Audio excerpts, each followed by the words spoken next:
तो इस वचन में लिखा हुआ है, निमित्त की अपेक्षा की जाए तो बंध मोक्ष दो पक्ष पड़ते हैं, और उसकी अपेक्षा न लेकर अकेला निरपेक्ष तत्व ही लक्ष्य में लिया जाए तो स्वपर्याय प्रकट हो।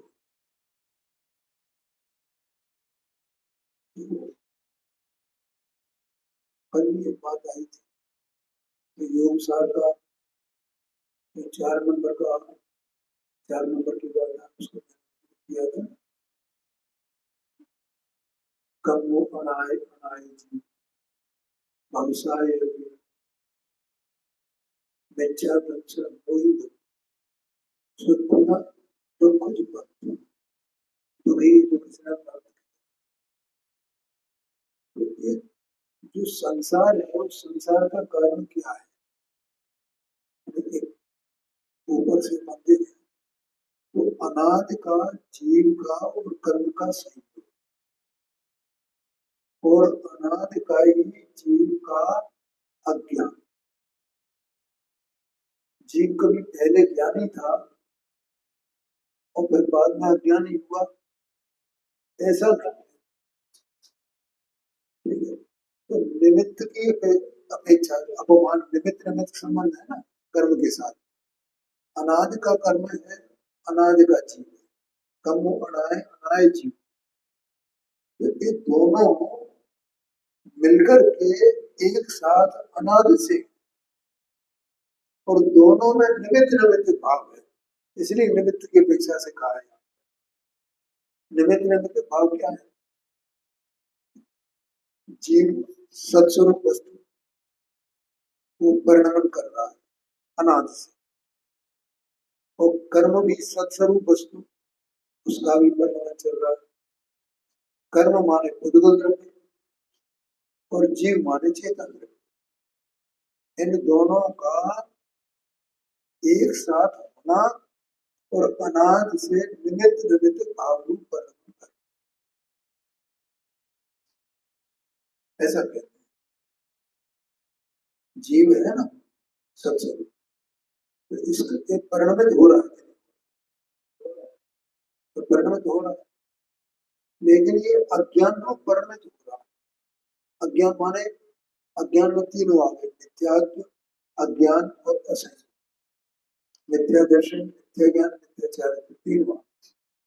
और ये जीव का ही परिणाम है, जीव उस परिणाम रूप से परिणमित होता रहा है। तो कर्म उस सत्ता रूप, बंध रूप और हृदय रूप ऐसे परिणमित होता रहा है, ऐसे। और दोनों का निमित्त संबंध है, जो एक क्षेत्र संबंध है। तो कर्म का जो परिणाम होता है उसके निमित्त से तो जीव का अज्ञान है, और जीव का अज्ञान जो परिणाम है उसके निमित्त से जीव को कर्म का, और ऐसा ये अनाद से ही चला रहा है, अनाद से चला। तो इससे संसार की सिद्धि होती है, आया करना। और जीव जो है वो अपने स्वभाव का अवलंबन करे, माने कर्म को कर्म से संबंध न रखे, कर्म को भिन्न जानते। एक कर्म भिन्न है और मैं भिन्न। कर्म के स्वरूप को नहीं जाना है ये बात नहीं है। कर्म के स्वरूप को तो जाना है और अपने भी स्वरूप को जाना। तो कर्म के स्वरूप को जान करके और अपने स्वरूप को जान करके फिर अपने में एकत्व करे, तो उसके एकत्व करने से वहां सम्यक दर्शन, सम्यक ज्ञान, सम्यक चारित्र प्रकट होने से उसके निमित्त से वो कर्म का अभाव होगा, ऐसा वहां निमित्त निमित्त भाव होगा। कर्म का अभाव का ऐसे, तो जब ये अपने स्वभाव रूप परिणमन करे वो कर्म का अभाव, तो कर्म का अभाव होगा तो मोक्ष हो जाए।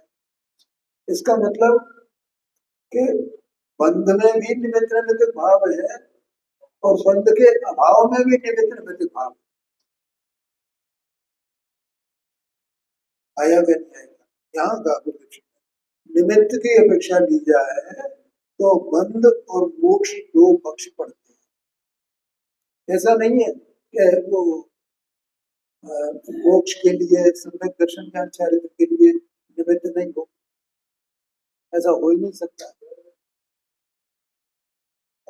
और देखो तत्व सूत्र में तो कहा ही है, तो 10वां नंबर का जो अध्याय है ना, उसमें पहले सूत्र है, ज्ञानावरणी आदि जो कर्म है उनका क्षय हो गया तो जीव को केवल ज्ञान केवल दर्शन सब होता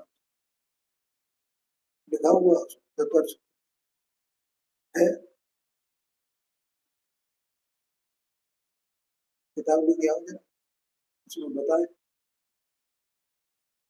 मुझे सूत्र याद नहीं।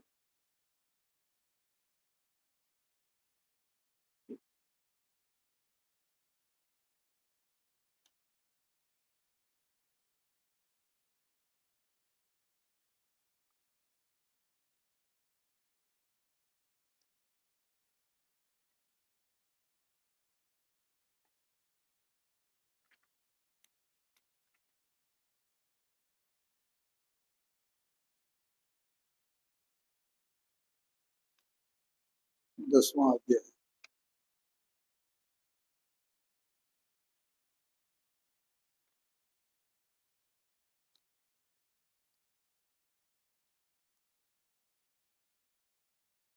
मोह क्षयात ज्ञान दर्शनावरणतरा क्षयाच केवल, ऐसा लिखा। मोह का क्षय होने से, मोह का माने मोहनी कर्म, यहाँ मोह से मतलब मोहनी कर्म, मोहनी कर्म का क्षय होने से, ज्ञानावरण दर्शनावरण अत्रय कर्म का क्षय होने से केवल ज्ञान प्रकट होता है। तो इनका क्षय होना उसमें निमित्त पड़ा ना, केवल ज्ञान मोक्ष में, ऐसा आशय। तो इस प्रकार से मोक्ष में भी निमित्त आवश्यक है, माने होता है, और संसार में भी निमित्त होता है।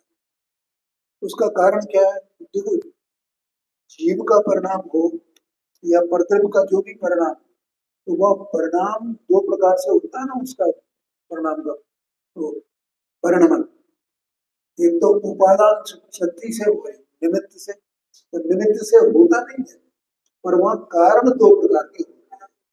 एक उपादान कारण माने स्व कारण, स्वरूप से कारण, और एक परद्रव्य रूप से कारण, तो दो कारण वहां, और एक परिणमन नहीं होता, परिणाम नहीं। इसलिए बंध और मोक्ष दोनों परिणाम होने से इसमें निमित्त की अपेक्षा लगती है। ठीक है, लेकिन जो स्वभाव है त्रिकालिक गुरुदेव जी ने कहा, तो उसकी अपेक्षा न लेकर अकेला निरपेक्ष तत्व ही लक्ष्य में लिया जाए।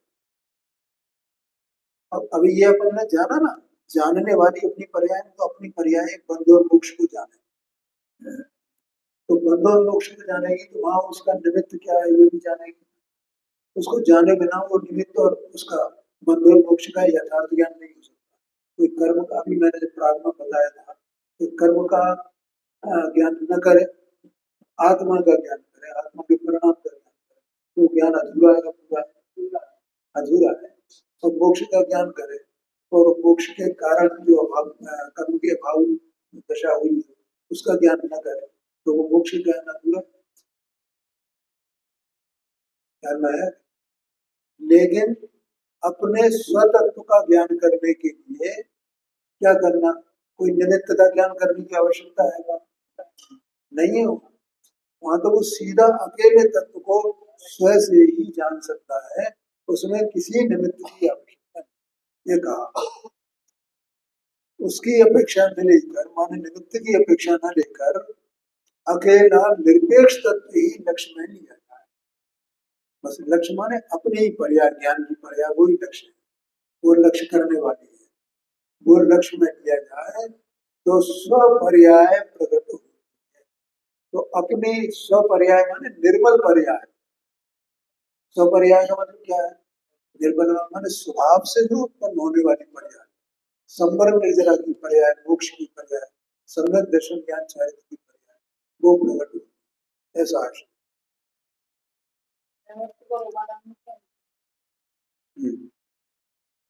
निमित्त और उपादान में क्या अंतर?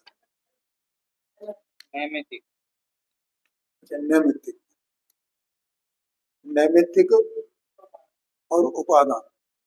देखो, उपादान तो जीव का स्वभाव है, ठीक है। और वो उपादान अ, उस उपादान कारण से वो कारण बन करके जो पर्याय प्रकट होती है, तो वो पर्याय उपादान की अपेक्षा से उपादेय कही जाती है, ठीक है। और वो ही पर्याय निमित्त की अपेक्षा से निमित्त है, ठीक है। देखो, एक तो होता है कारण और एक कार्य। तो उपादान कारण है, निमित्त भी कारण है, और कार्य एक हुआ है।